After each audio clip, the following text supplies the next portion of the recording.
లాభమా నష్టమా మా సజ్జన అన్నట్టు మంచిగా బాగుపడుతుందో ఉంటుండు. మరి ఇది ఇగురు పెడుతుందా లేకపోతే ఈ కాలం తప్పిన పని అనేది తేడా చేస్తుంది. అయితే ఇగురు పెడుతుంది అంటే ఇప్పుడు ఉన్నాయి అన్నీ అట్లనే ఉంటాయి, ఏవి పోవు. కాకపోతే జర్ర పేర్లు మారితే వచ్చే నష్టమేంది? వచ్చే నష్టమేంది? ఇప్పుడు గతంలో కొంతమంది పేర్లు మార్చుకోరు, నువ్వు ఒకరు వేషధారణ మార్చుకుంటారు, ఒక్కొక్కరికి ఒకటి. కాకపోతే ఎంత ఉండేది డెవలప్మెంట్ ఎంత ఉండేది అంతే ఉంటుంది, నిధులు ఎంత రావాల్సినాయి నిధులు అంతే వస్తాయి. ఇప్పుడు పేరు మారినంత మాత్రాన నిధులు వెళ్ళిపోవు కదా వేరే దగ్గరికి, నిధులు కూడా అక్కడనే ఉంటాయి, ఎక్కడికి పోవు. కాబట్టి ప్రభుత్వం ఏం చేసిందంటే చిన్నగా చేసి అభివృద్ధి చేసుకుందాము, ఈజీగా పరిపాలన అనేది ఈజీగా ఉంటుంది అనే దృష్టితోని ప్రభుత్వం ఆలోచిస్తుంది. అంటే మరి దూరం ఎక్కువైతుందో ఏమో. దూరం అంటే ఏ దూరం? ఇప్పుడు పని కావాలంటే ఇప్పుడు ఆఫీసులైనా షెడ్ అయినా పడ్డైనా అధికారులైనా అది వరకు అందుబాటులో ఉండేదేమో. ఇప్పుడు మరి కార్పొరేషన్ అయితే ఇప్పుడు ఇంకేడికి పోవాల్సి వస్తుందో ఏమో. ఏడికి ఇప్పుడు ఈ ఉన్న పరిధిలోనే పోతావు. ఇప్పుడు ఇది ఒకటి అవుతుంది, ఇది ఒకటి అవుతుంది, ఇది ఒకటి అవుతుంది. ఇంట్లో సెంటర్లో ఉంటుంది నీకు ఏ ఆఫీస్ దేనికి దానికి సంబంధించినవి 3 దాటికి అందుబాటులో ఉంటుంది. ఇంతకుముందు ఎన్నో ఉంటే ఎన్నో రావాల్సి వచ్చాయి నువ్వు అన్నట్టు. ఇప్పుడు అన్ని దేనికి దానికి దగ్గర అయిపోతాయి. అయితే దీని మీద ప్రతిపక్షాలు ఏం చేస్తున్నాయంటే ఈ 3 మేము సికింద్రాబాద్ అనే పేరును మేము పోగొట్టుకోదలుచుకోలేదు. సికింద్రాబాద్లోనే మల్కాజిగిరి ఉన్నది. ఇప్పుడు మల్కాజిగిరి కాబట్టి అది మేజర్గా ఉన్నది కాబట్టి పేరు ఆ మల్కాజిగిరి పేరు పెడదాము అన్న ఆలోచనతో ఉన్నారు. సికింద్రాబాదే ఉంటుంది, మల్కాజిగిరి ఉంటుంది.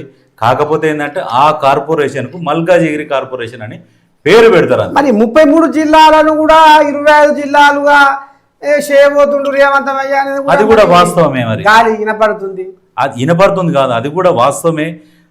17 నుంచి 20 వరకు చేద్దామన్న ఆలోచన రేవంత్ రెడ్డికి ఉందట. ఎందుకంటే ఇప్పుడు 33 జిల్లాలు చేసుకుంటూ పోతే ఉన్న జనాభా ప్రాతిపదికన ప్రకారము ప్రతి జిల్లాకు ఒక కలెక్టరేట్ కావాలి, ఒక ఎస్పీ కావాలి, ఎస్పీ ఆఫీస్ కావాలి. వాళ్ళకు అన్ని డ్రైవర్లు కావచ్చు, ఆఫీసు కావచ్చు, అన్నీ. అయితే ఈ ఖర్చులు అన్ని ప్రజల మీద పడుతుంది, భారం పడుతుంది. కాబట్టి అక్కడ ఇప్పుడు ఏంటంటే జిల్లాలలో ఏంటంటే ఆదాయం తక్కువ ఉంటుంది. ఇప్పుడు ఈ హైదరాబాద్కి ఏమో ఆదాయం ఎక్కువ ఉంటుంది, మేజర్ ఇన్కమ్ హైదరాబాద్ నుంచి ఉంటుంది. కాబట్టి దీన్ని 3గా చేసుకొని పరిపాలించుకోవచ్చు, దీనివల్ల ఏమి ఇబ్బంది ఉండదు, అందరికి ఈజీ ఉంటుంది అన్న ఉద్దేశంతో దీని జిల్లాలలో ఎక్కడి నుంచి వస్తుంది రెవెన్యూ? గ్రామాలలో ఏమైనా ట్యాక్సులు మిగతా నల్ల బిల్లులు ఇవన్నీ ఉండవుగా. కాబట్టి అక్కడ ఆదాయం తక్కువ ఉంటుంది. కాబట్టి మళ్ళీ ఖర్చు కూడా ఎక్కువ పెట్టుకోవద్దు, చూసి పెట్టుకోవాలి. సరే పిల్లగా నువ్వు ఇట్లా అంటున్నావు కదా, ఇదే ముచ్చట మీద బీఆర్ఎస్ రాష్ట్ర నాయకురాలు సుమిత్రానంద్ అసలు ఇది ఇట్లా ఈ 3 ముక్కలు చేస్తే అసలు మరి ఇప్పుడు నష్టమా లాభమా అంటే నువ్వు లాభమే అని చెప్పుకొస్తున్నావు. లాభమే అంటే ఇప్పుడు చిన్నగా ఉన్నది అనుకో, మనకు పరిపాలన సౌలత్ ఈజీగా ఉంటుంది కదా. సరే ఆమె ఫోన్ కలిపి ఆమె ఏమంటది, ఏంది ఏం కథ?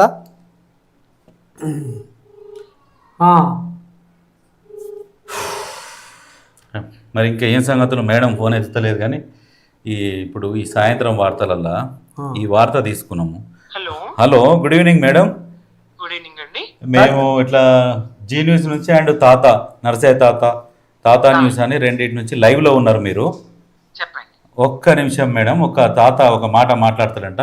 ఓ తల్లి శనార్థి, నరసిన తాత, ఇప్పుడు ఒక ముచ్చట ఏంటంటే 220 ఏళ్ళ ఘన చరిత్ర గల సికింద్రాబాదు మరి అది పేరు లేకుండా అయితట్టుంది, ఊరు లేకుండా అయితట్టుంది అనేది ఇప్పుడు మీ బీఆర్ఎస్ వాళ్ళు దీని పగ్గాల మీద బిర్రగా పట్టుకొని ఇక అన్యాయం జరుగుతుంది అని ఏదో శాంతియుత ర్యాలీ అని ఇప్పుడు మీరు బజార్లకు వచ్చి నొలి పెడుతున్నారు తల్లి. ఇప్పుడు ఇది చేయడం వల్ల ఏం నష్టం అవుతుంది? గ్రేటర్ హైదరాబాదు ఇప్పుడు 3 సైబరాబాదు, హైదరాబాదు, మల్కాజ్గిరి కాబోతుంది అంటే అభివృద్ధి అవుతుంది కదా. మేము చేసేది అభివృద్ధే కదా, మేము అభివృద్ధి చేస్తుంటే బీఆర్ఎస్ వాళ్ళకి ఎందుకు కళ్ళు మంతున్నాయి అనేది ఇప్పుడు వీళ్ళు అంటుర్రు. ఇది అభివృద్ధి ఎట్లయితుందో చెప్పగలుగుతుందా కాంగ్రెస్? లేని దాన్ని పట్టుకొని ఫ్యూచర్ సిటీ అని అడ్డుపోతారు.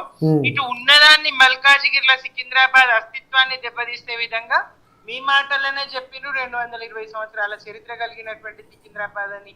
మరి 220 సంవత్సరాల చరిత్ర కలిగినటువంటి సికింద్రాబాద్ పేరు మాపగొట్టి మల్కాజిగిరి దాంట్లో కలుపుతామంటే ఎంతవరకు సమంజసము? ఎంత గొప్పగా జంట నగరాల పేరుతో హైదరాబాద్ ప్రసిద్ధి చెందింది సికింద్రాబాద్, హైదరాబాద్. ఎంత గొప్పగా కవులు పాడుకునేది, ఈ జంట నగరాలు ఏమంటే శిశిరాలని కవిత్వం చెప్పుకునేది, ఇయల్ల రేపంట లష్కర్ బోనాలంట మన బోనాలు ఎప్పుడమ్మో అని పాటలు పాడుకునేది కదా. అటువంటి లష్కరు సికింద్రాబాద్ను ఇవాళ మల్కాజిగిరి దాంట్లో కలుపుతా అంటే ఎట్లా? మరి మీ హయాంలో ఉన్న 10 జిల్లాలను 33 జిల్లాలుగా కూడా చేసిరు అనేది కూడా మరి వాళ్ళు అంటారు కదా తల్లి. పరిపాలన చిన్న రాష్ట్రాలతోని అభివృద్ధి సాధ్యమని తెలంగాణ కావాలని కొట్లాడినాం. అట్లనే ఒక్కొక్క జిల్లా పరిధి, ఒక ఉదాహరణకు మెదక్ జిల్లానే తీసుకుంటే జిల్లా కేంద్రమైన సంగారెడ్డికి ఒక్కొక్క మారుమూల నుంచి పోవడానికి 150-180 కిలోమీటర్ల ప్రయాణం చేసుకోవాల్సిన పరిస్థితి ఉంటుండే. జిల్లా కేంద్రానికి జీవిత కాలంలో ముఖం చూడని మనుషులు ఉంటుండే. అట్లా వద్దు, పరిపాలన సౌలభ్యం కోసం, అందరికి అందుబాటులో ఉండడం కోసం, ప్రజలకు సమీపంగా ఉండడం కోసం, ప్రజల వద్దకే పాలన ఉండడం కోసం మరి చిన్న జిల్లాలతో సమగ్రమైన అభివృద్ధి, పరిపాలన వికేంద్రీకరణతోని ప్రజల వద్దకే పాలన పోయింది కదా, మంచిది కదా అది. దానికి కూడా ఆ జిల్లాలను కూడా ఏదో పునర్వ్యవస్థీకరణ అని అదని ఇదని ఆ కథలు చెప్తారు. నువ్వు అన్ని చెడగొట్టు పనులే తప్ప మంచి పని చేసింది కనిపిస్తున్నదా కాంగ్రెస్? ఇప్పుడు ఆ సజ్జన్ కూడా ఏమంటుండంటే, తాత 33 జిల్లాలను 17-20 కుదిస్తే ఇంకా పరిపాలన ఇంకా మంచిగా అంతది అంతే, లేనిదో ఖర్చు మీద పడుతుంది కదా అని కూడా ఈ పిల్లగాడు సజ్జన్ కూడా అంటుండు. ఒకసారి మాట్లాడు.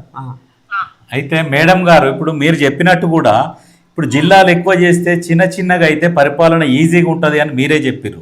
అయితే మీ మాట ప్రకారమే ఇప్పుడు గ్రేటర్ హైదరాబాద్ను కూడా కార్పొరేషన్లు కూడా 3 చేసి పరిపాలన అనేది ఈజీగా చేసుకోవచ్చు అనే ఉద్దేశంతో ఈ గవర్నమెంట్ కూడా ఇట్లా ఇప్పుడు మల్కాజిగిరి కార్పొరేషన్ కావచ్చు, సైబరాబాద్ కార్పొరేషన్ కావచ్చు, హైదరాబాద్ కార్పొరేషన్ కావచ్చు అని ఈ 3 ఇట్లా చేసి ఈజీగా పరిపాలించుకోవడానికి ఈజీగా ఉంటుంది అని చెప్పేసి ఆలోచనతో చేస్తున్నామని ప్రభుత్వం చెప్తున్నది. ఇప్పుడు మీరు కూడా అన్నారు జిల్లాలు కూడా పెంచుకుంటూ పోతే చిన్నగా అయితే పరిపాలించుకోవడానికి ఈజీగా ఉంటుందని మీరే చెప్పారు. మీరు 33 జిల్లాలు చేస్తే ఓకే అని మీరు అంటే మీరు చేస్తే సమంజసం అంటారు. మరి ఈ కాంగ్రెస్ వాళ్ళు చేస్తే సమంజసం అని ఎందుకు అనలేకపోతున్నారు? మరి ఇప్పుడు ఇది 3 చేసుడు కాదు, ఎన్నికల నోటిఫికేషన్ 300 వార్డులతోని కదా ఇచ్చిండ్రు, జిహెచ్ఎంసీ పేరు మీద ఇచ్చిండ్రు కదా. 150 వార్డులు ఉన్నది, 300 వార్డులతోని జిహెచ్ఎంసీ పేరు మీదనే అవుతుంది కదా ఇది. అవునవును, ఎక్కడ దానికి దీనికి పొంతన లేదు. ఇప్పుడు 17 జిల్లాలు చేస్తే ఎట్లా ఇదైతుంది? ఉద్యోగ కల్పన జిల్లా అదే మేడం 17 నుంచి 20 జిల్లాలు చేస్తే జిల్లాలు ఏంటంటే జిల్లాలలో నేను చెప్తున్నా, దీని వల్ల మళ్ళీ ఇదంతా ఈ జిల్లాల పునర్విభజనతోని లేదంటే పేర్ల మార్పుతోని లేదా కుదింపుతోని వ్యవహారం ఆడిపోతుంది. మళ్ళీ కొత్త జోన్లు కావాలి, దానికి 2 సంవత్సరాలు 3 సంవత్సరాల కాలం పట్టాలి, రాష్ట్రపతి దగ్గరికి పోవాలి, క్లియరెన్స్ రావాలి. అప్పటికి కానీ ఉద్యోగ నియామక ప్రక్రియ చేసేది లేదు, అప్పటిదాకా నిర్మాణాత్మకమైన పనులు చేసేది లేదు, జిల్లా పరిషత్ మండల పరిషత్ ఎన్నికలు పెట్టేది లేదు. పారిపోతున్నదా పాలన చేస్తున్నదా కాంగ్రెస్? అయితే కరెక్టే మేడం మీరు అన్నది. అయితే 33 జిల్లాలు కూడా ఎక్కడ కూడా అధికారికంగా ఇంకా వాటికి అనౌన్స్ కాలేదు, అక్కడ ఏది కూడా ఇంకా అనౌన్స్ చేయలేదు కదా. అంటే పెట్టిండ్రు, ఇంకా ఆమోదం కాలేదు 33 జిల్లాలు కూడా. కాబట్టి ఇప్పుడు ఇంకా ఏది ఆమోదం కాలేదు కాబట్టి దాన్ని పోరాటం చేయాలి కదా, ఆమోదం సాధించడానికి పోరాటం చేయాలి. ఇప్పుడు అది అయితే ఇప్పుడు వీళ్ళు ఏమంటున్నారంటే పాఠశాలలు ఇస్తామంటున్నారు కదా, ఇప్పుడు ఆ నవోదయ పాఠశాలలు ఇస్తామంటున్నారు. వాళ్ళు ఇవ్వకుండా మనమే మెడికల్ కాలేజీలు జిల్లా కోట ఏర్పాటు చేసుకున్నాం. వాళ్ళు ఎలాంటి సాయం చేయకుండా జిల్లా కార్యాలయాలు, కలెక్టర్ కార్యాలయాలు, ఎస్పీ కార్యాలయాలు నిర్మించుకున్నాం. ఇవన్నీ బర్డెన్ అంతా ప్రజల మీద పడుతుంది కదా మేడం. ఇప్పుడు కలెక్టర్ అయిపోయింది, కొత్తగా పడే బర్డెన్ ఏమున్నదండి? బర్డెన్ ప్రజల అంటే బర్డెన్ పడ్డది అని అంటున్నారు. అయితే ఈ బర్డెన్ పడకుండా ప్రజల మీద పడకుండా, ఎందుకంటే జిల్లాలకు గ్రామాలకు లింక్ అయి ఉంటుంది కాబట్టి అక్కడ ఆదాయం తక్కువ ఉంటుంది కాబట్టి జిల్లాలు కుదించుకొని పరిపాలించుకుంటే బాగుంటది అనే ఉద్దేశంతో వీళ్ళు చెప్తున్నారు. లేదు, జిల్లాలు దీని వల్ల పాలన కుంటుపడుతుంది. ఇప్పుడు 2-3 ఏళ్ల దాకా మండల పరిషత్ జిల్లా పరిషత్ ఎన్నికలు నిర్వహించే పని ఉండదు, మరి 2-3 ఏళ్ల దాకా ఉద్యోగ నియామక ప్రక్రియ చేపట్టే పని ఉండదు. ఆగిపోతాయి అవి. కొత్త జోనల్ వ్యవస్థ కోసము దానికోసము రాష్ట్రపతి దగ్గరికి పంపడం, అవన్నీ రావడం, దానికోసం ఈ పనులన్నీ ఆగిపోతాయి. ఇప్పుడు ఇవి కొన్ని ఆగుతాయి కానీ ఉద్యోగాలకు వాటికైతే సంబంధం ఉండదు కదా మేడం. ఎందుకు ఉండదు? జోనల్ వ్యవస్థ కొత్తది కానీ నియామక ప్రక్రియ ఎట్లా చేపడతారు? నియామకం అది స్టేట్ గవర్నర్ స్టేట్ లెవెల్లో చూసుకుంటారు కదా అది. ఎస్ జోనల్ సిస్టమ్ కావాలి కదా దానికి. అవును. స్టేట్ లెవెల్ లో చూడరు. మనం ఇంతకుముందు 95% స్థానికులకు ఉద్యోగాలని రాష్ట్రపతి ఉత్తర్వులు తేవడానికి మనకి ఎంత కాలం పట్టింది? 2 రెండేళ్ల కాలం పట్టింది. 2 సంవత్సరాల కరోనా, 2 సంవత్సరాలు రాష్ట్రపతి ఉత్తర్వులు, కొత్త రాష్ట్రము అయినా 1,63,000 ఉద్యోగాలు ఇచ్చుకోగలిగితే ఇంకొక 50,000 ఉద్యోగాలు బీఆర్ఎస్ గా మేము ఇచ్చిన నోటిఫికేషన్లు వీళ్ళు అచీవ్ చేయగలిగింది. వీళ్ళు 2 లక్షల ఉద్యోగాలు అన్నది కేవలం ఒక 10,000 ఉద్యోగాలతో సరిపెట్టింది. ఇవాళ ఇంకా 2 ఏళ్ళు అయింది. ఏడాదికి ఇస్తామన్న 2 లక్షల ఉద్యోగాలు 2 ఏళ్లలో నన్ను ఇయ్యలేదు అని ప్రశ్నలు ఎదురవుతున్నాయి.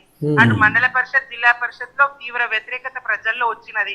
ఇంతవరకు రైతు భరోసా దిక్కులేదు. కడుపు కన్నం తినేటోళ్ళందరూ రైతన్నని మోసగిస్తే ఊరుకోరు. అట్లాగే నిరుడి యాసంగి సన్న వాట్ల బోనస్ ఇంతవరకు దిక్కులేదు. మేడం ఇప్పుడు మీరు ఒకటి అన్నారు కదా మేడం రైతు భరోసా అన్నారు కదా. అయితే ఒక విషయం మేడం, రైతు భరోసా అన్నారు, రుణమాఫీ అన్నారు. దాదాపు రుణమాఫీ మాత్రం మాక్సిమం ఒక 80 to 90%. చెప్పండి. రుణమాఫీ మీద సీఎం రేవంత్ రెడ్డి గారు ఎన్నికలకు ముందే మాట్లాడిండ్రు. ఒక్క 6 నెలలు కడుపు కట్టుకుంటున్నంటే, అవినీతి చేయకపోతున్నంటే ఎడమ శ్రేతోని రుణమాఫీ 40,000 కోట్లు చేయగలుగుతా అని చెప్పిండ్రు. 40,000 కోట్ల రుణమాఫీ అన్నది 21,000 కోట్లు చేసినామని చెప్తున్నారు. ఈ 21,000 కోట్లు మరి పూర్తిగా అయినట్టేనా?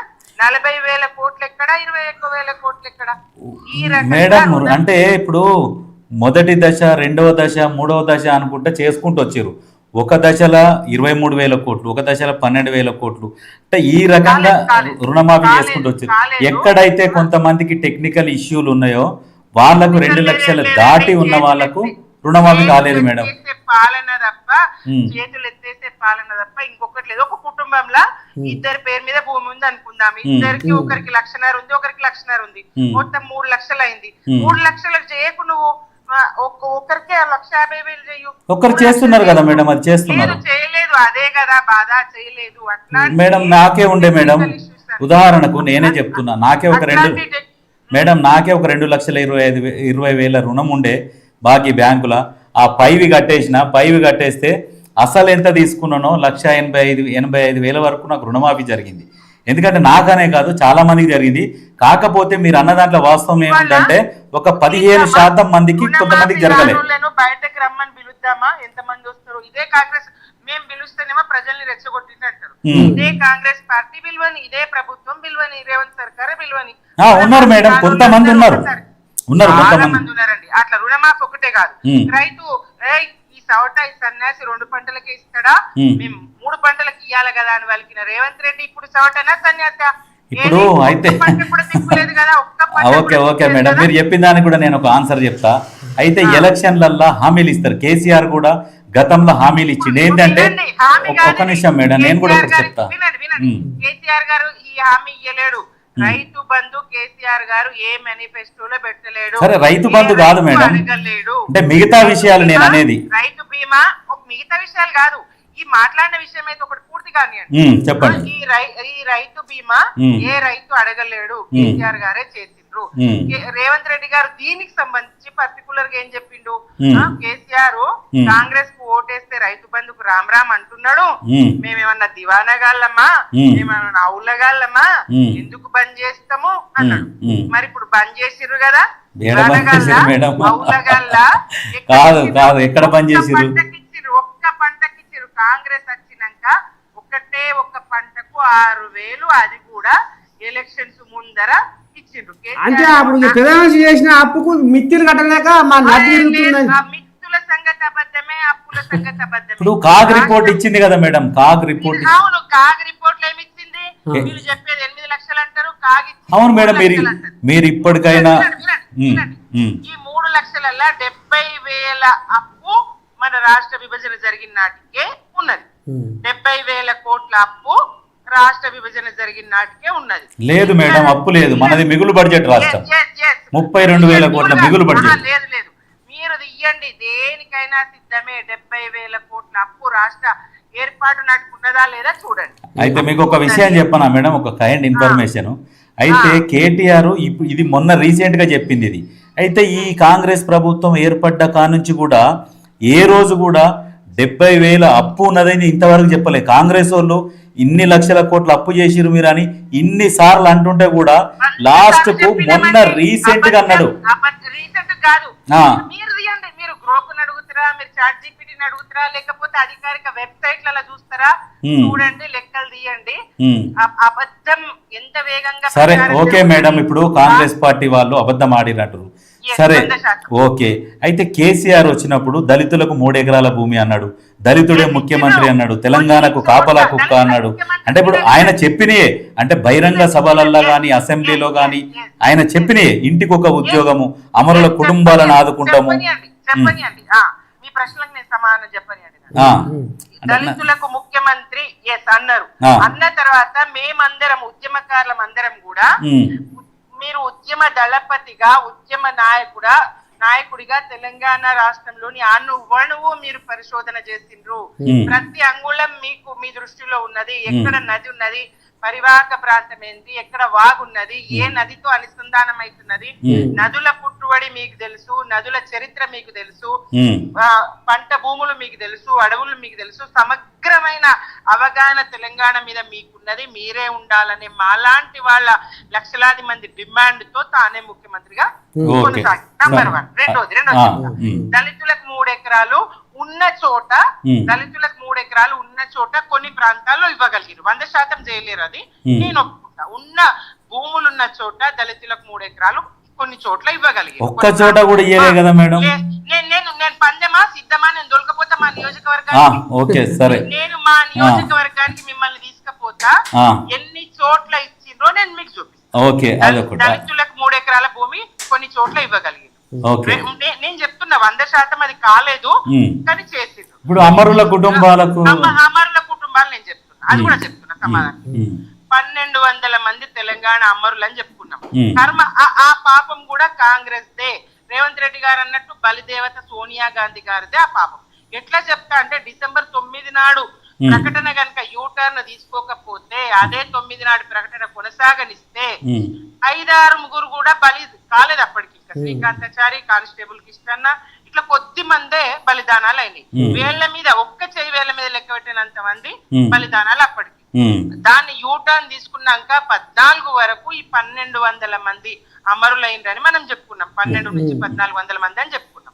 అయితే పోలీస్ స్టేషన్లలో వాళ్ళకి అమరులైనటువంటి వాళ్ళ లేఖలు, నా చావుకు ఇప్పుడు ఆ సిరిపురం యాదయ్య గాని ఇంకోళ్ళు గాని పబ్లిక్ ల జై తెలంగాణ అని చచ్చిపోయినరు, లేదా ఆడ ఢిల్లీకి పోయి సోనియా గాంధీ గారికి తెలవాలి, అమ్మా నా బలిదానంతోనన్నా తెలంగాణ ఇస్తావా, నువ్వు కళ్ళు తెరుస్తావా అని అక్కడ చచ్చిపోయినటువంటి యాదయ్య ఏక జేబులో పెట్టుకొని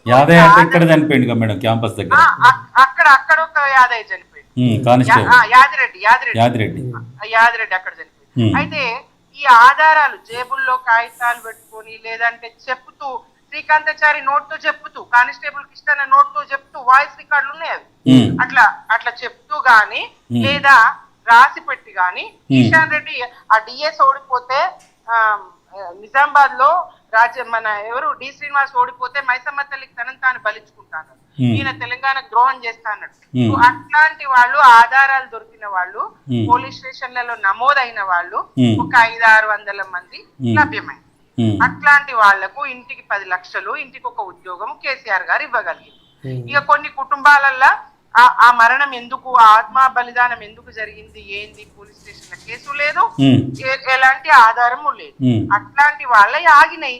మరి నచ్చినాక నేను ఉద్యమకారులకు పెన్షన్లు ఇస్తానే, ఉద్యమకారులకు భూమి జాగాలు ఇస్తానే, అలాగే మా అమరుల కుటుంబాలకు ఇచ్చేస్తానే. ఇప్పుడు సమయం కావాలి కదా మేడం ఎవరికైనా. 2 అయింది,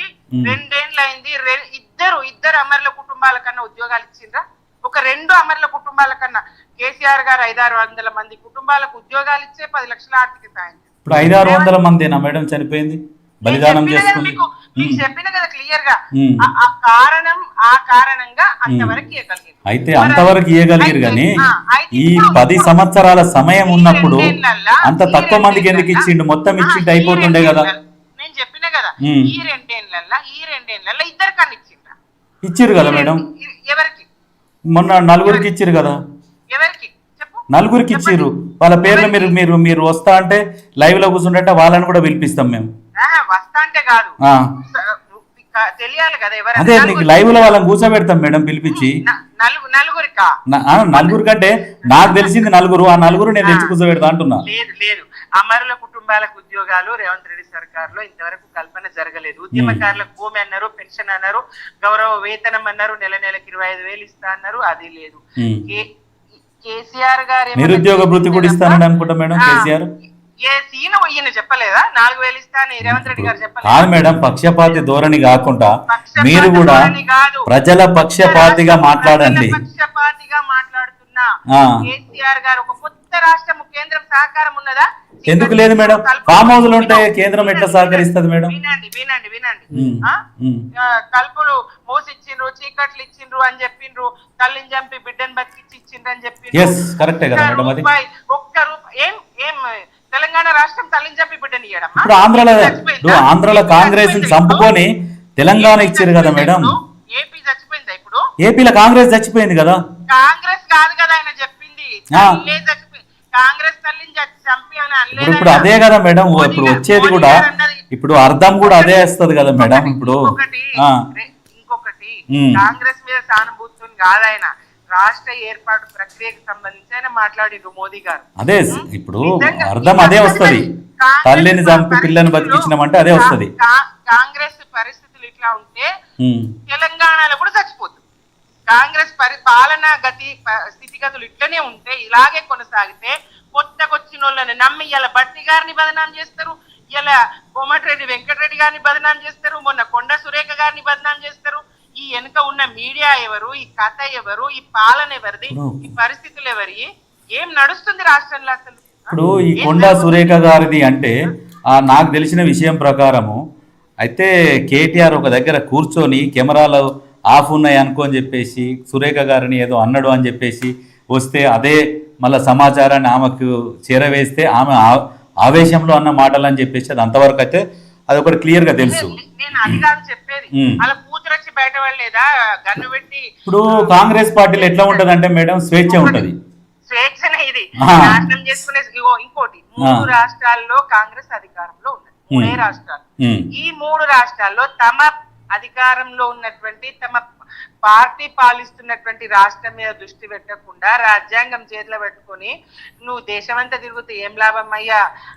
రాహుల్ గాంధీ గారు, మీరు ఒక్కసారి మీరు పాలిస్తున్న రాష్ట్రంలో పరిస్థితులు ఏంటి, ఇక్కడ మీరు గద్దె మీద ఎవరిని కూర్చోబెట్టిండ్రు, ఇక్కడ వ్యవహారం ఏంది చూసుకోవాలి కదా. ఇప్పుడు కాంగ్రెస్ పార్టీ మేడం ఒక చిన్న విషయం మేడం, ఒక చిన్న విషయం అయితే కాంగ్రెస్ పార్టీ వచ్చి 2 సంవత్సరాలల్లా సరే రైతు భరోసా ఎంతో కొంత ఇచ్చింది, రుణమాఫీ చేసింది, దాంతో పాటు రేషన్ కార్డులు ఇచ్చింది. మనం బీఆర్ఎస్ 10 సంవత్సరాలు పరిపాలించి ఒక్క రేషన్ కార్డు ఇచ్చిరా మేడం? ఒక్కటి కాదు, దేనికైనా సిద్ధమే మేడం. ఒక్క రేషన్ కార్డు ఇయ్యలే. డైరెక్ట్ కేటీఆర్ చెప్పిండు కదా మేడం, కేటీఆర్ చెప్పిండు 100% అబద్ధం అది. 6.5 లక్షల రేషన్ కార్డులు మేము ఇచ్చినాం, మీరు ఏ ఇన్ఫర్మేషన్ తీసుకుంటారో కేటీఆర్ చెప్పిండు మేడం. రేషన్ కార్డులు అంటే మేము ఇయ్యలేదు, ఇస్తాం అనుకున్నాము కానీ అవసరం పడలేదు. చెప్పేది వినండి వినండి. సమాచార హక్కు చట్టం ప్రకారం తీసుకుంటారా, దేని ప్రకారం తీసుకుంటారా? మీరు సమాచారం తీసుకోండి. సరే ఓకే, మీరన్న ప్రకారమే 6.5 లక్షలు ఇచ్చిండు. మరి సన్న బియ్యం ఇస్తే సంవత్సరానికి 2,000 కోట్ల అదనపు భారం మన మీద పడుతుంది, దాన్ని ఇయ్యలేము అని చెప్పిండు. అదే సన్న బియ్యాన్ని రేవంత్ రెడ్డి ఇచ్చి చెప్పిండు మేడం. ఏది మన విలేజ్ షో అనే ఒక షోలా కనకావతోని క్లియర్ గా కనకావతో డైరెక్ట్ అన్నాడు. నా మాట వినండి. అప్పటి వరకు కుటుంబంలో 4గురికే రేషన్ బియ్యం. ఏది కేసీఆర్ గారు ప్రభుత్వంలోకి వచ్చే వరకు కుటుంబంలో 4గురికి బియ్యం, 4 కిలోల బియ్యమే పరిమితి, 4గురికి మాత్రమే పరిమితి. కేసీఆర్ గారు ఏం చేసిండ్రు, వ్యక్తికి 6 కేజీల బియ్యం అంటే ఇంకొక 50% ప్రతి మనిషికి పెంచింది. అలాగే నిబంధనలు లేవు, ఇక 4 అని లేదు, ఎంత మంది ఇంట్లో ఉంటే అంత మందికి ఇచ్చిండు. కానీ మీకు ఒక విషయం చెప్పనా మేడం, సరే కేసీఆర్ గారు 6 కిలోలు అని చెప్పారు, దాంట్లో కేంద్రం భాగస్వామ్యం కూడా ఉన్నది. సరే ఇంకొక ఇప్పుడు కూడా ఉన్నది. అయితే మీకు ఒక విషయం చెప్తున్నా మేడం, అప్పుడు దొడ్డు బియ్యం ఇస్తే చాలా మంది డైరెక్ట్ డీలర్లకు అమ్ముకునే వాళ్ళు. ఎంత మంది దొరుకుతున్నారు, ఎన్ని బియ్యం దొరుకుతున్నాయి ఇప్పుడు కూడా చూడండి. ఇప్పుడు కష్టం మేడం, అమ్మట్లేరు ఎవరు కూడా. ఎందుకంటే సన్న చిన్న చిన్నగా అమ్ముడు కాదు, లారీలే పోతున్నాయి. ఎక్కడన్నా బట్టి చూపించండి మేడం, రోజు పేపర్ లో చూడండి మీరు, లారీలే పోతున్నాయి. ప్రజల అవసరానికి సరిపడా తింటారు, అవసరానికి మిగిలిన అమ్ముకుంటారు. ఏం చేస్తారు అమ్ముకోకపోతే? పండుతున్నది, రేషన్ కార్డులు ఎక్కువ ఉన్నాయి. ప్రజల సంఖ్య కన్నా కుటుంబాల, తెలంగాణలో ఉన్న కుటుంబాలన్నీ రేషన్ కార్డులు ఎన్ని, దాని మీదకి వెళ్ళి ప్రజలకు ఎక్కువైనా అమ్ముకుంటారు. రొటేషన్ అయితే అప్పుడైనా జరిగింది అదే, ఇప్పుడైనా జరుగుతున్నది అదే. బీఆర్ఎస్ కేసీఆర్ గా 200 పెన్షన్ 2000 చేసిండు. ఆ 2000 4000 చేస్తాను, 50% పెంచుతాడు. సరే 200ని 2000 చేసిండు. దాంతో పాటు నిత్యావసర వస్తువులు పెట్రోల్ మీద గానీ దాని మీద గానీ కేంద్రం సుంకం తగ్గిస్తే కేసీఆర్ తగ్గియలే మేడం. మేడం ఒకటి చెప్పనా మేడం, ఒక్క నిమిషం నా మాటినండి. కరోనా వచ్చి జనాలు పిట్టెల్లా రాలిపోతుంటే పక్క రాష్ట్రమైన జగన్ కరోనాని ఆరోగ్యశ్రీలో చేరిస్తే కేసీఆర్ని ఆరోగ్యశ్రీలో చేర్చమంటే ఆరోగ్యశ్రీలో చేర్చలే. ఈయనకు కొంచెం దగ్గులేస్తే పోయి వాళ్ళ చుట్టాల యశోద హాస్పిటల్లో పోయి పడుకున్నాడు. మరి ఈ మిగతా వాళ్ళ ప్రాణాలు కావా? కేసీఆర్ది ప్రాణమా? పారాసెటమాల్ వేసుకుంటే తక్కువ అయిద్దని చెప్పిండు. ఆ పారాసెటమాల్ వేసుకుంటా అన్న ఆయన, మరి అది వేసుకోవచ్చుగా, యశోదకి ఎందుకు పోయిండు?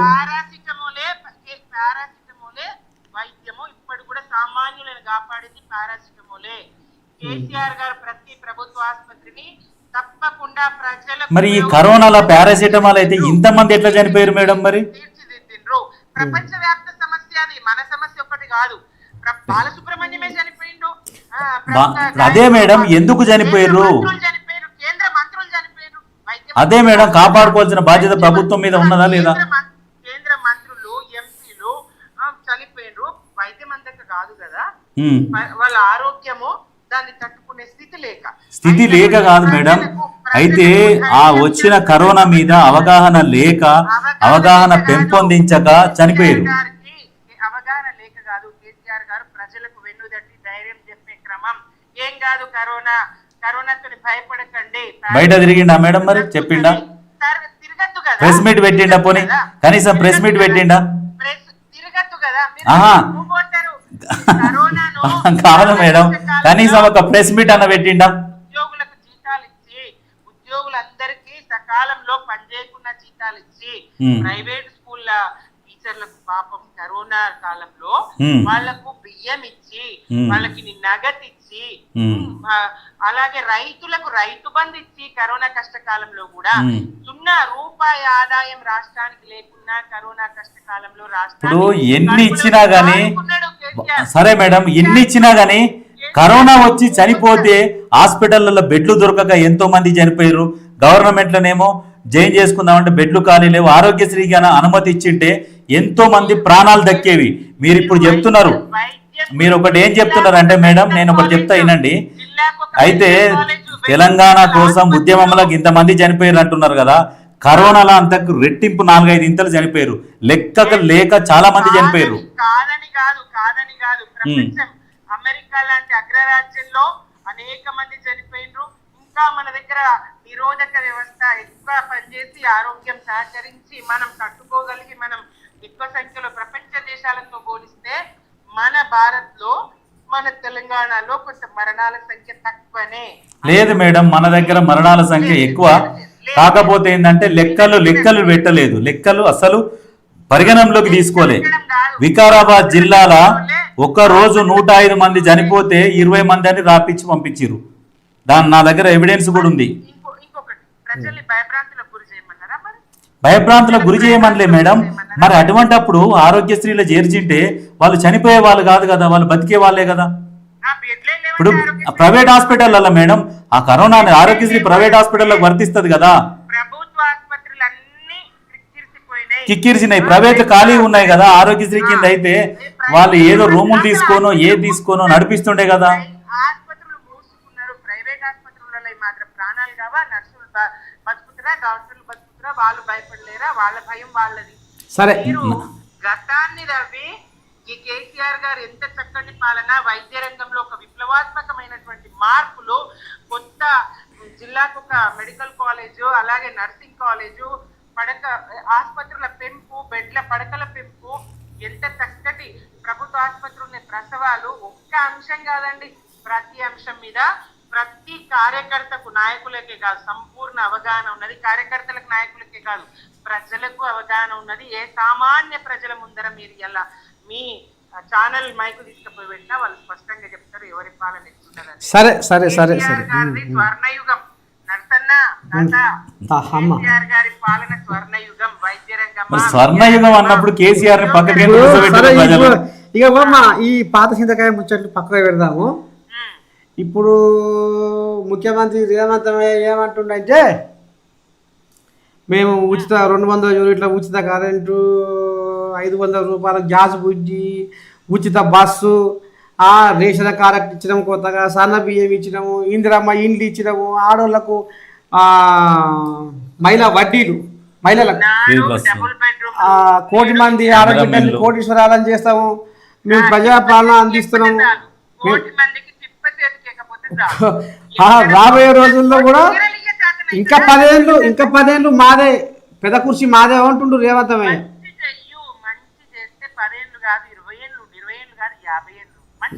మంచి చేస్తాడు మేడం, అంటే చేస్తాడు కరెక్టే. కానీ ఇప్పుడు 10 ఏళ్ళ అనుభవం ఉన్నాయన, సరే 10 ఏళ్ళ అనుభవం ఉన్నాయన వచ్చి సలహాలు సూచనలు ఇస్తే బాగుంటది, సలహాలు సూచనలు కావాలని అడుగుతున్నాడు కదా.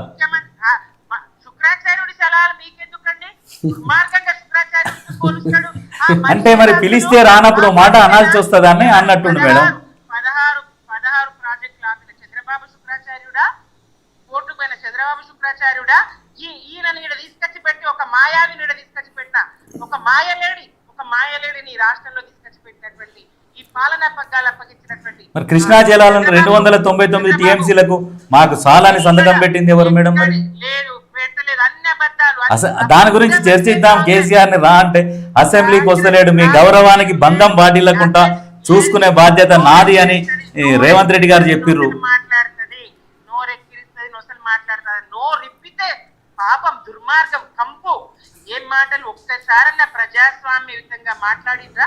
ఒక్కసారన్న పద్ధతి ప్రకారం మాట్లాడి రావాలి కదా మేడం. ప్రతిపక్ష నాయకుడు, ప్రతిపక్ష నాయకుని హోదా నిలుపుకోవాలి కదా. పాపం గజ్వేలి నియోజకవర్గ ప్రజలు మా నాయకుడు అసెంబ్లీలో ఏం మాట్లాడుతారో చూద్దాము. పాలకపక్షం సరిగ్గా ఉంటే ప్రతిపక్షం వస్తది. నాడు అన్న ఎన్టీఆర్ ఇయాల ఆయన వర్ధంతి, నేను తెలుగుదేశంలో పనిచేసిన, నేను గుర్తు చేస్తున్నా. కేసీఆర్ కూడా పనిచేసిండు మేడం. వినండి వినండి వినండి.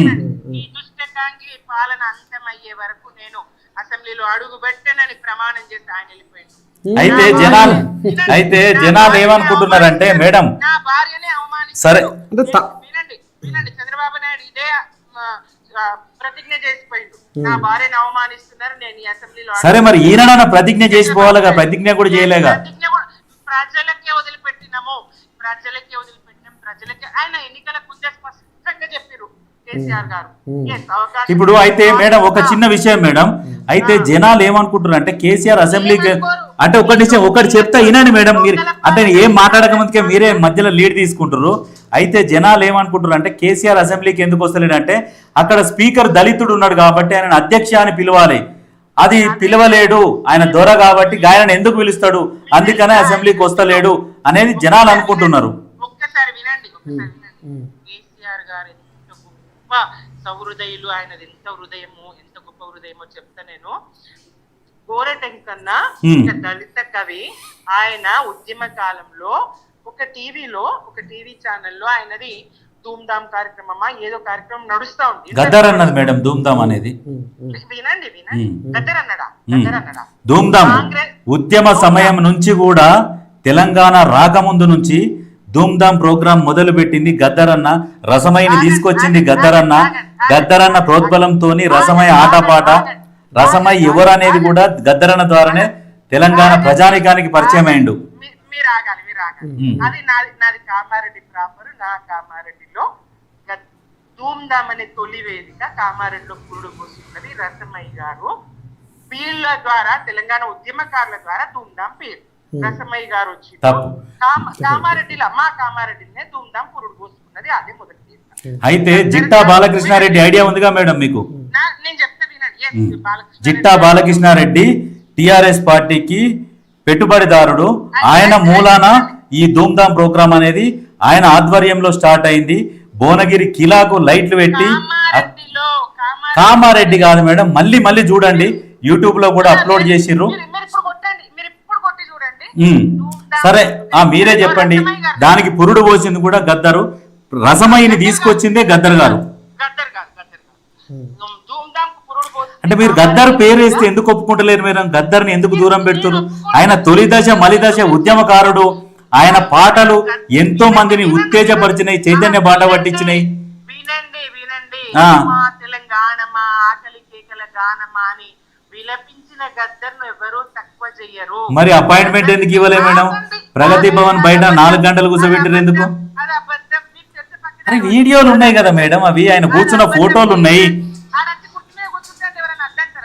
లోపలికి రానియకుంటే ఏం చేస్తారు మేడం? మరి బయట కూర్చున్న ఎండల పాపం. మీరు దళిత స్పీకరు కాబట్టి వస్తలేడు అన్నదానికి నేను చెప్తాను, దానికి సమాధానం నన్ను చెప్పని. అయితే ఇదే ప్రోగ్రామ్ ఏదో నడుస్తా ఉంది, గోరటెంకన్న గారు పాడుతా ఉన్నారు. ఆ సందర్భంగా ఫోన్ లైన్ లోకి వచ్చినటువంటి కేసీఆర్ గారు ఏం మాట్లాడిండ్రో మీకు తెలుసా? ఆ రికార్డులు తీసి పెట్టమంటే పెడతారు. పర్లేదు.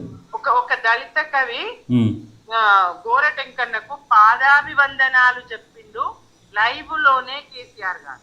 అంత గొప్ప, ఎందుకంటే ఆయన నీళ్ళ కోస అద్భుతంగా పాడిండు.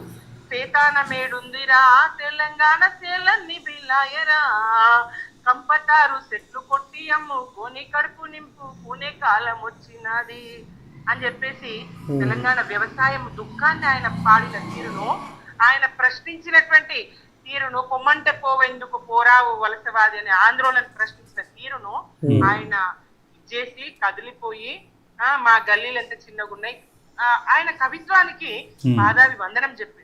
కేసీఆర్ గారికి గర్వం లేదు, కేసీఆర్ గారు అందరితో కరెక్టే మేడం. అయితే ఆంధ్ర వాళ్ళని పంపించాలన్న ఆంధ్ర వాళ్ళతోని మనం నష్టపోతున్నాము అని రాకపోవడం కాదు, ముఖ్యమంత్రి బాగలేడని స్పీకర్ తర్వాత సంగతి. స్పీకర్ మీద గౌరవం జనాలకు పోయిందండి. ఈ తీర్పులు చూస్తా ఉన్నారు కదా. ఏ తీర్పులు మేడం?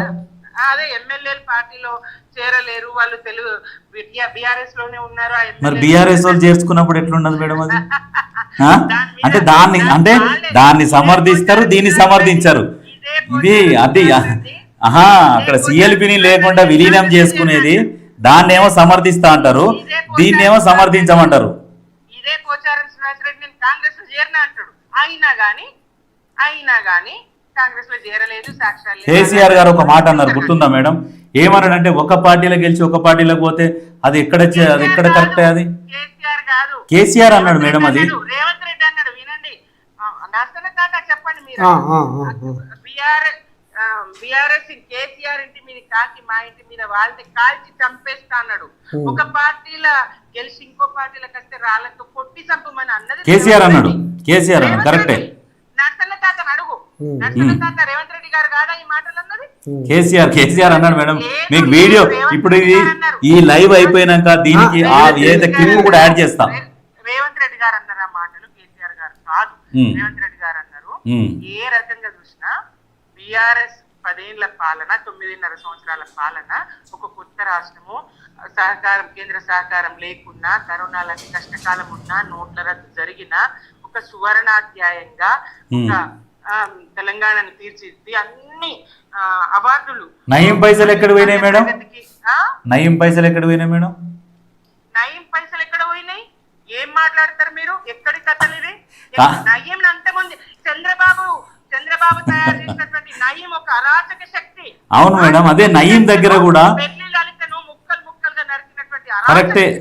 నయం అంతమొందించిండు, చాలా సంతోషం మేడం. అది ఆ విషయంలో కేసీఆర్ గ్రేట్. బట్ నయీం ఆస్తులు ఎక్కడికి పోయినాయి? 30,000 కోట్ల ఆస్తులు ఉన్నాయి అనేది ఫస్ట్ రోజు నయీం ఎన్కౌంటర్ అయిన తర్వాత భారీగా దొరికిన పత్రాలు, ఆస్తుల పత్రాలు, లిక్విడ్ క్యాష్ దొరికింది అన్నారు. రాను లాస్ట్ కు నయీం దగ్గర 30,000 కూడా లేవన్న కోట్ల చూపించారు. ఇప్పుడు మీ ముఖ్యమంత్రి ఏం చేస్తారో చేయమానండి, దాని మీద చర్యలు ఏం తీసుకుంటారో తీసుకోమనండి, ఏమి ఎంక్వైరీలు వేస్తారో ఏమనండి, సిట్లు అంటారు కదా, మీడియా కొంచెం నొక్కడానికి మీడియా మీదనే సిట్లు అంటాడు కదా. మీడియా మీద సిట్లు అంటే ఇప్పుడు మేడం అసత్య ప్రసారాలు చేస్తే ఖచ్చితంగా ఇప్పుడు ఎన్టీవీ అసత్య ప్రచారాలు ఎవరున్నారు, ఏబిఎన్ మరి ఎవిడెన్స్ ఏది మేడం? మరి సరే ఎన్టీవీ ఒక వార్త ప్రసారం చేసింది, దానికి ఎవిడెన్స్ ఉండాలి కదా. ఇట్లా దాని మీద కూడా ఏమని నేను చెప్తున్నా. అదే వేస్తారు మేడం. మీద సిట్లేసిన వాళ్ళు పత్రికల మీద వాళ్ళే లీకులు ఇస్తారు, వాళ్ళే సిట్లేస్తారు. ఇట్లా ఇచ్చిన వాళ్ళు మంత్రులను బదనాం చేసి ముఖ్యమంత్రి గారు వెలిగిపోవాలనుకుంటారు, దానికి సీమాంధ్ర మీడియా భజన చేస్తుంది. కానివ్వండి, సరే చేయనియండి. ప్రజలు ఎడ్డిగుడ్డి ప్రజలు కాదు, విచక్షణ ఉన్నది, అబద్ధాలను ఎంతో కాలం నమ్మరు. ప్రజల విచక్షణ గొప్పది, అర్థం మొన్న రేవంత్ రెడ్డి గారు కూడా అసెంబ్లీలో మేమంతా మంత్రులు కావచ్చు, ఎమ్మెల్యేలు కావచ్చు, మేమందరం కలిసికట్టుగానే ఉన్నాం, అందరి మాటగా నేను చెప్తున్నా, కేసీఆర్ గారు అసెంబ్లీకి వస్తే ఆయన గౌరవానికి ఎక్కడ కూడా భంగం కలిగియము, మేమందరం కూడా ఒక మాట నేను చెప్తున్నా, మేము మా దాంట్లో గ్రూపులు లేవు, మాకున్నది ఒకటే గ్రూపు అని కూడా చెప్పిండు. ఒకటే గ్రూప్ అంటారు, ఇలా బట్టి ఆ బొగ్గు గన్ల కోసమే కోమటిరెడ్డిని బద్నాం చేసిండు అని లీకులు ఇస్తారు వాళ్ళ ఛానళ్ళకి. లోకం గుడ్డిది కాదు సార్, పిల్లి కన్ను మూసుకొని పాలు తాగి ఎవరు చూడలేరు అనుకున్నారు అన్నట్టుగా ఉంటే వ్యవహారము సరి కాదు. నర్సన్న తాత అయితే మీరు అన్నది కరెక్టే మేడం. కాంగ్రెస్ పార్టీలో ఎట్లా ఉంటదంటే స్వేచ్ఛ ఉంటది, మాట్లాడుతుంది, నోసలు ఎక్కిరిస్తుంది, కానీ కాంగ్రెస్ పార్టీలో స్వేచ్ఛ ఉంటది కాబట్టి ఒక ఎమ్మెల్యే వచ్చి డైరెక్ట్ ఒక ప్రెస్ మీట్ పెట్టే స్వేచ్ఛ ఉంటది కాంగ్రెస్ పార్టీలో. అదే బీఆర్ఎస్ లో ఒక ఎమ్మెల్యే ప్రెస్ మీట్ పెట్టాలంటే పర్మిషన్ తీసుకొని పెట్టాల్సిన పరిస్థితి. అది ఏంటంటే ఒక కంపెనీ లాగా అయిపోతుంది మేడం. అది కాంగ్రెస్ పార్టీ కావచ్చు, అటు బీజేపీ కావచ్చు, ఇవేమైతే అంటే జాతీయ పార్టీలలో స్వేచ్ఛ ఎక్కువ ఉంటది. అవకాశం లేకుండా రాష్ట్రంలో కాంగ్రెస్ పొందబెట్టే ప్రయత్నం జరుగుతుంది కదా. ఎవరు చేస్తున్నారు మేడం? ఇప్పుడు బీఆర్ఎస్ నే కదా మేడం. ఇప్పుడు దాదాపు బీఆర్ఎస్ మొత్తం భూస్థాపితం అయిపోయింది కదా మేడం. 10 కాదు, మంచిదేని ప్రజలకు చెడగొట్టు ముఖ్యమంత్రి, చెడగొట్టు కాంగ్రెస్ కాదు మేడం. ఒకటి అయితే ఇప్పుడు బీఆర్ఎస్ బలంగా ఉన్నదంటారా మీరు? తెలంగాణ తల్లి కడుపులో చెడగొట్టు బిడ్డడై పుట్టినటువంటి రేవంత్ రెడ్డి గారు చెడగొట్టు కాంగ్రెస్ మంచి చెయ్యండ్రి, 10 కాదు 20 ఏళ్ళుండ్రి, ఇప్పుడు తెలంగాణకు మంచి జరగాలని. పాలకులు ఎవరనేది కాదు, మేమే పాలించాలని మేము కోరుకోవడం లేదు. పాలకులు ఎవరన్నా కానీ తెలంగాణకు మంచి. తెలంగాణ ఏర్పడ్డాక చాలా నష్టపోయింది. లేదు ఇది తప్పు. ఎందుకంటే ఒక విషయం చెప్తా మేడం, ఎందుకంటే ఇప్పుడు మీరు ఆ పార్టీ ఈ పార్టీ అని కాకుండా మనం ఒక ప్రజల్లాగా మాట్లాడుకుంటే. నేను వినదలుచుకోలేదు, చర్చ ఆపేద్దాము. ఓకే సరే మేడం. మాట్లాడాలి కానీ అవగాహన లేకుండా మాట్లాడాలి. అవగాహనతోనే క్లియర్ గా చెప్తున్నాం మేడం, విత్ ఎవిడెన్స్ తోని. నష్టపోయిందంటే 10 పైసలు నష్టపోయి 90 పైసలు లబ్ధి పొందితే నష్టం లెక్కలకు రాదు. అది 10 పైసలు 90 పైసలు లబ్ధి జరిగితే నష్టం లెక్కలకు రాదు. కేసీఆర్ గారి పాలన కావాలని ప్రజలు కోరుకుంటున్నారు. గుర్తులతో జరిగే మరి కేసీఆర్ పాలన కోరుకుంటే మరి ఎంపీ సీట్లు మరి 0 ఎందుకు అయినాయి? రెండు వినండి, మండల పరిషత్ జిల్లా పరిషత్ ఎన్నికలు ఎప్పుడు పెడతాడో పెట్టని మా బలంతో కనబడతారు. అంతేనా? సరే చూడండి మేడం, ఇది చూస్తూనే ఉండండి, ప్రజలు బ్రహ్మరథం పడుతున్నారు వాళ్ళకు. మంచి తల్లి మీ అమూల్యమైన సమయం ఇచ్చి ఇంతసేపు బ్రహ్మాండమైన చర్చ జరిపారు. సరే, సంతోషం తల్లి. Thank you madam.